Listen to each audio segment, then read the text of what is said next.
Enjoying your new permafrost, Olaf? I'm just living the dream, Anna.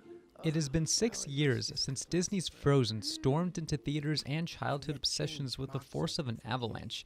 Sorry, couldn't resist. But 6 years feels like a lifetime to get a sequel to what ended up being one of the biggest success stories in animation history. The movie is set to make several metric tons of cash when it opens, and you can rely on it to keep the kids entertained for an hour and a half, sure. But this ambitious reunion with Elsa and Anna is a small disappointment after the emotional complexity and nuance of the 2013 original. Frozen 2 then is a bit of a stumble that caps off an otherwise stellar decade for Walt Disney Animation, a decade that brought us Wreck-It Ralph, Moana, and Zootopia. That's the focus of this week's Ken's 5 screen test.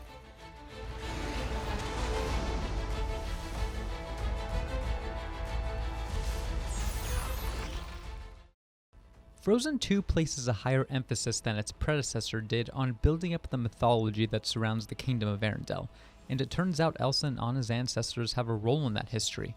The movie begins with an exposition dump disguised as a bedtime story, with plot details that become important later, but which may also lose younger audiences even before one of the rocket-powered new songs has a chance to take up residency in their brain.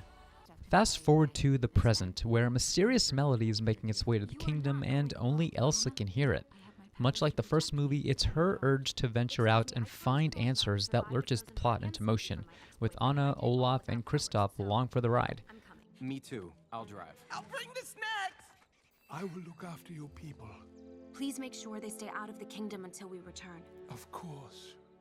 What they find is a fairly familiar tale with cutesy creatures, questionable legacies, and also some family discoveries that should feel like they are of major consequence, but the movie never quite earns them.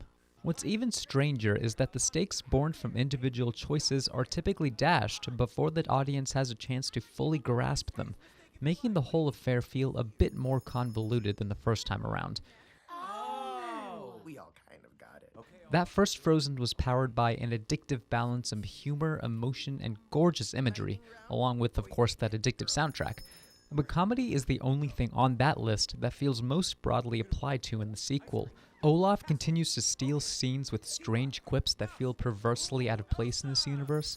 The juxtaposition between Anna's high energy and Elsa's more pensive attitude is still delightful, and Kristoff's musical number, a Bryan Adams-inspired love ballad that sees Disney poking a bit of fun at itself, is a surefire highlight of the movie.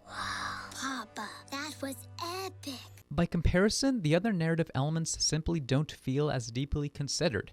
Individuality and agency are major themes once again, but they're never natural destinations of the story, more like awkwardly inserted motifs. And there are some fascinating explorations of the consequences of colonialism that function as relevant lessons for the kiddos in the audience, but the ideas don't always land coherently. Listen, you can't blame the filmmakers for wanting to go bigger and bolder with their sequel, but that may not be the best approach in a story where the main drawing card is the sisterhood at its center. Frozen 2 ends up being a movie that doesn't grab hold of your imagination so much as lightly prod it. For the Ken's 5 screen test, I'm David Lynch. You can find a full written review of Frozen 2 at kens5.com/screentest.